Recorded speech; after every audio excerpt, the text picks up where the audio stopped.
Et tout de suite, le journal de l'économie.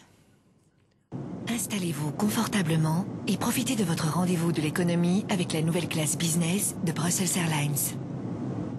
JT de l'éco présenté par Karina Chabour. Bonjour Karina. Bonjour Elisabeth. Le Brésil confirme donc sa montée en puissance dans le club des grands sur la scène internationale. Roberto Azevedo a été choisi pour succéder à Pascal Lamy à la tête de l'Organisation mondiale du commerce. Et c'est le gouvernement brésilien qui a vendu la mèche. Les 159 pays membres de l'OMC devraient officialiser cette désignation dans l'après-midi.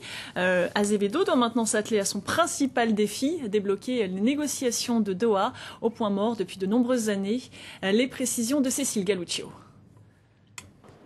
Il est brésilien, il a 55 ans et c'est lui le nouveau directeur général de l'Organisation mondiale du commerce.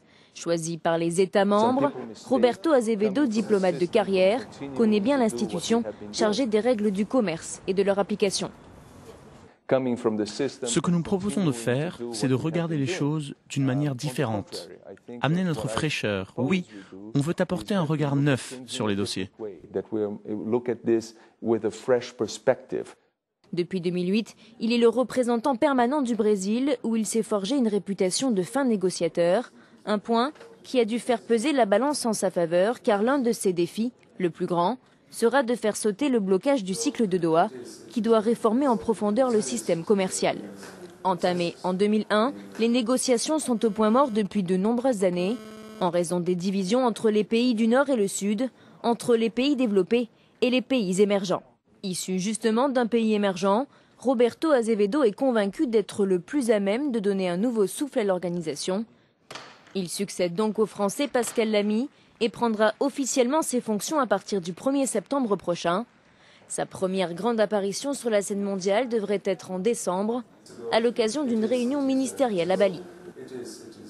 Allez, allons jeter un œil maintenant au marché. Ça va plutôt fort sur les marchés. Oui, absolument. La place de Tokyo gagne pas loin de 1% ce matin et les autres places asiatiques, à l'exception de celle de Séoul, évoluent dans le vert. Ils profitent des bons chiffres du commerce en Chine. Le pays enregistre en avril un excédent de plus de 18 milliards de dollars.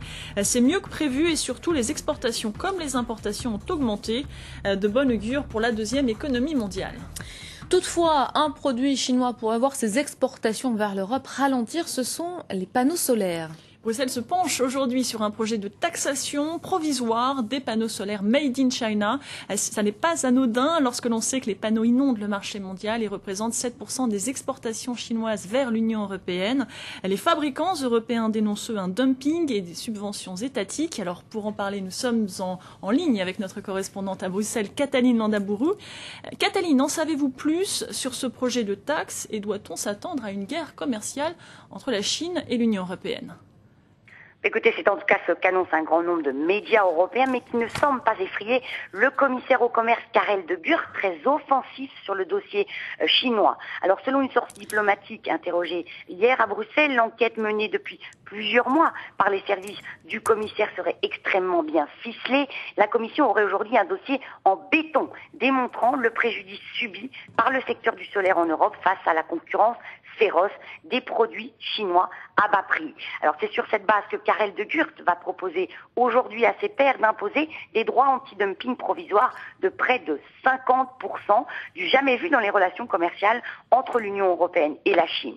Alors l'application définitive de ces droits ne sera pas décidée avant décembre prochain, ce qui laisse aux deux protagonistes 6 mois pour trouver une solution négociée. Alors reste maintenant à savoir comment réagira Pékin, déjà sous le coup de plusieurs enquêtes de la Commission visant ces pratiques de concurrence déloyale dans d'autres secteurs. Certains industriels européens craignent des mesures de rétorsion de la Chine, d'autres une riposte commerciale de la part de Pékin.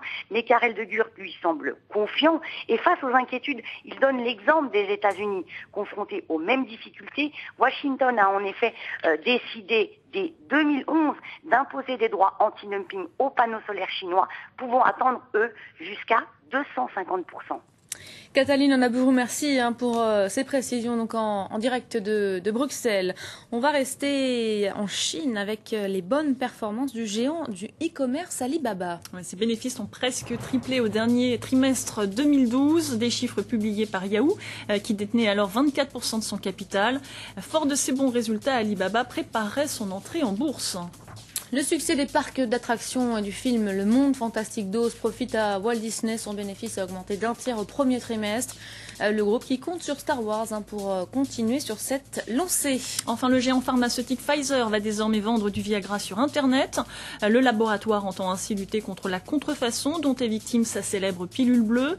L'achat se fera sur le site viagra.com avec une ordonnance valide.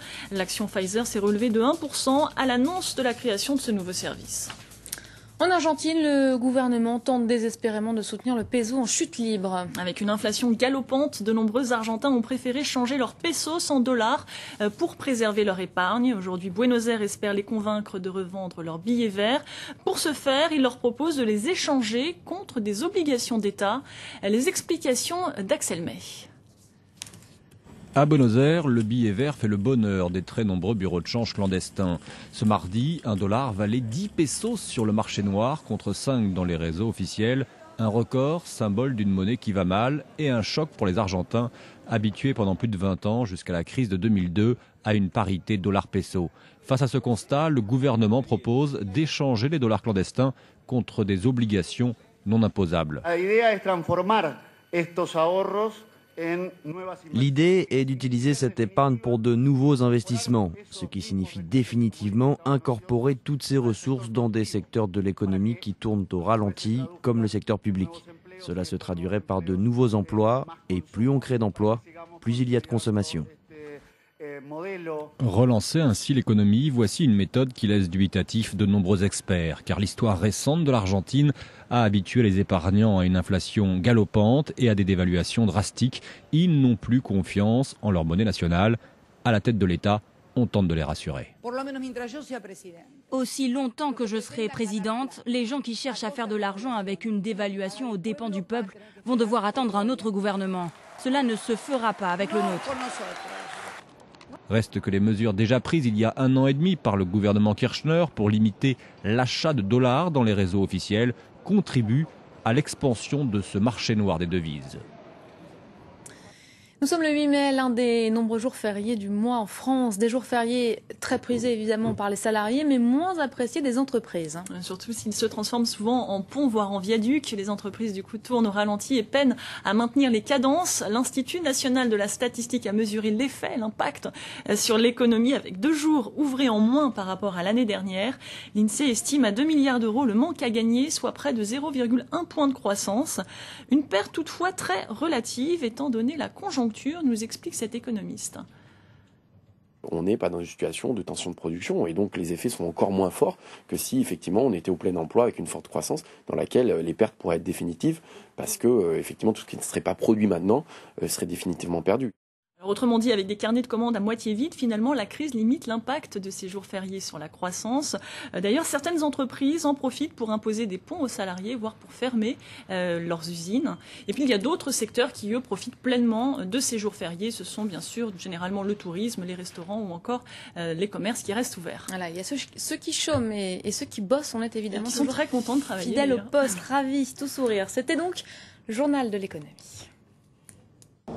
Pour vous, nous réinventons le voyage. Découvrez dès maintenant une expérience de vol inoubliable avec Brussels Airlines.